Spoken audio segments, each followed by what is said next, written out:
গুনাহ হইতে পারে, গুনাহ আমারও আছে আপনাদেরও আছে, গুনাহ হইতে পারে, হবে, সেটা হলো হুচট খাওয়া।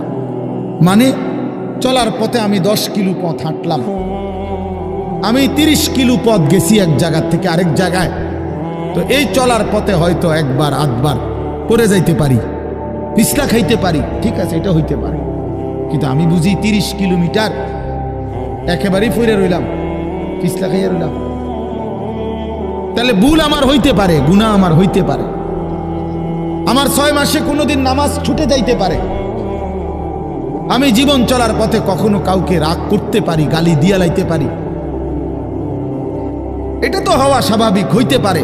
কিন্তু লাগাতার প্রতিদিন একরকম, এটা মুসলমান? কথা বুঝছেন কিনা আমার?